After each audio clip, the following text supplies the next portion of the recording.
Hello everyone, Arnaud Delépierre here. Today we're talking about a topic that combines beauty and financial scheming, art, as a cover for money laundering. I know many are already interested in these stories of spectacular sales, secret auctions, and highly protected private collections. Yet, behind the shimmering canvases and multi-million hammer strikes lies a system that benefits certain insiders. Imagine a painting that not only decorates a luxurious living room, but also masks the true origin of questionable funds. Today's theme: art and money laundering. When masterpieces hide dirty money, we go back in history, where art has always had this power to fascinate kings, patrons, and anonymous individuals. From influential merchants of the Renaissance to today's glamorous galleries, art transactions have sometimes served as a facade. The idea is simple: buy a masterpiece, inflate its value with the help of complicit networks, then resell it, or relocate at the right moment to erase any trace of the initial money. Sometimes these operations involve offshore circuits or private sales, making traceability complex or very complicated.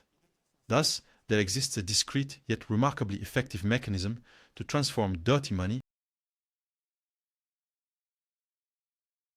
into wealth displayed openly. Sometimes we find cases where unscrupulous individuals invest into an unknown painting, have it transit between collectors, then sell it at a surprising price. The signature of a renowned expert can humanly increase the value of a work, thus justifying a spectacular profit for the seller. Some criminals take advantage of this opacity to discreetly reintroduce their illicit income. From the Italian mafia to South American cartels, all have understood that art provides a perfect ground for disguising their operations. This practice is not confined to one region, it has spread internationally and affects all types of artistic style. Before going further, I would like to share with you a tip that will please you, at least those who are closely following the financial markets. The Notrade app, free, available on iOS and Android, offers reliable trading signals without costing you a fortune. It is a free solution, easy to use, and remarkably effective. I use it myself. There are real-time alerts, clear analysis, and a user-friendly interface. Whether you are a beginner or already experienced, Notrade allows you to be more confident in your decisions. It's a true ally in our quest for success in trading, so don't hesitate to take a look and test it for yourself. Many wonder why art attracts so many looking to launder money. The first reason is discretion. Transactions can remain secret, especially when they go through shell companies or private sales. Then, the valuation of a piece is so subjective that it is easy to justify enormous price variations. Authorities sometimes have trouble tracking it because exchanges happen from one country to another without leaving traces. Bank transactions in the classic way. This opacity allows clandestine fortunes to transform into perfectly legitimate assets, displayed in prestigious galleries. Let's take a striking example: the seizure a few years ago of several paintings during an investigation into a notorious drug trafficker. The investigator discovered rare works by Picasso and Delali and other great masters, all purchased through intermediaries and paid for in cash or through encrypted transfers. In this type of case, artistic value serves as a detour to obscure the money. This crackdown raised public awareness about the extent of the trafficking. But in reality, many transactions remain off the radar. The authorities continue to fight, but the estates of crime are constantly improving their scheme. Auction houses, with their international bids, play a role in this mechanism. Very often, the identity of the buyer or seller is masked by a pseudonym or an intermediary, and experts are not always required to verify the origin of the funds. The major auction houses, despite a semblance of regulation, remain a surprising ground for manipulators. The surge of a price at auction can even be orchestrated to give the impression of high demand. Behind the final hammer it happens that the transaction primarily serves to move doubtful capitals while offering a cultural veneer to the operation. Recently, another field has emerged: digital art and NFTs. Some see in these tokens an innovative way to create, buy, or sell unique pieces. But this innovation also attracts those who seek to launder large sums of money. NFTs are often exchanged in cryptocurrency without going through traditional banking channels, and the platforms do not always fully verify the user's identity. We sometimes end up with opaque transactions or enormous sums exchanged in just a few clicks, sometimes several tens of millions of dollars. This technical evolution offers opportunities, but also opens the door to obviously suspect practices. Faced with this whirlwind of schemes, some institutions are launching initiatives to better control artistic exchanges.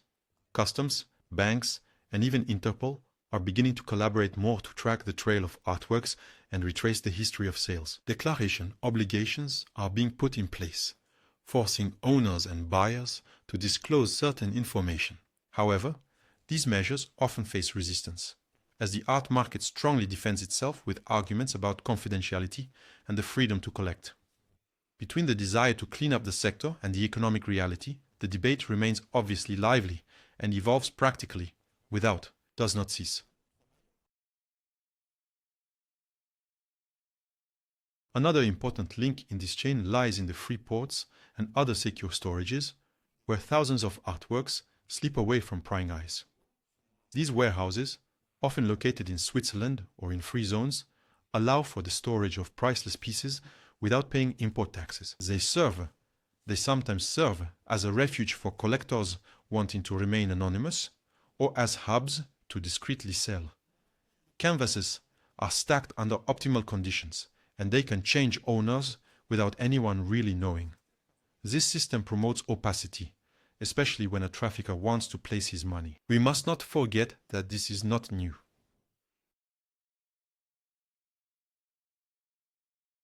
During the Second World War, countless artworks, but an incalculable number of artworks were stolen and then resold through the chaos. In the aftermath of the conflict, certain pieces resurfaced in totally improbable places, escaping official restitutions. Entire families lost their treasures, while speculators, grew rich from these thefts.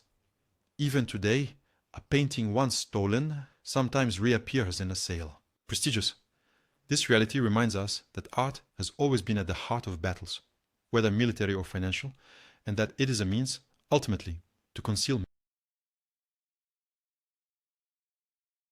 many crimes. Of course, there are also honest collectors who buy for the passion and pleasure of owning a work. Investing in art can be a completely legal and transparent investment, with recognized galleries, certificates of authenticity, and perfectly clear administrative tracking. The problem arises when speculation gets out of hand and suspicious financial flows infiltrate these markets. This can undermine general confidence and distort the true values of the artworks. Everything is a matter of transparency, traceability, and shared will to prevent art from becoming a sieve for questionable funds. Some major auction houses claim to implement stricter rules, but results are slow to appear. High-ranking buyers appreciate their anonymity, just like sellers who prefer to stay in the shadows. Banks are sometimes complicit due to insufficient control, or by the desire to preserve a wealthy clientele. At the same time, art experts are trying to establish more detailed databases to trace the provenance of a piece. We see some progress in this circulation of information, but the question remains, isn't opacity too attractive for those wishing to launder gigantic sums? That's the real question. So, what can be done to protect oneself and move in the right direction? To start, everyone can research the provenance of a piece, or request serious certificates. Then, demanding more transparency in art transactions would be a way to clean up the practice, in my opinion. For you who follow the Dark Money channel, I advise you to keep an eye out when you see prices skyrocketing for no reason. Subscribe and leave a like to support my shares. Together, we can dissect these mechanisms and push the boundaries of financial knowledge so that no one is fooled and art remains a true pleasure. To sum up, art is not just a matter of aesthetics or collecting. It sometimes becomes a formidable tool to transform dubious funds into legitimate assets, thanks to unclear taxation and a lack of control. Criminal actors have well understood the discretion this sector offers and do not hesitate to use it. Opposite, regulators and art enthusiasts must come together to find a balance between creative freedom and fighting fraud. Thank you all for watching this video. Share your thoughts in the comments and see you soon. This is Arnaud Delapierre, and I'll see you very soon.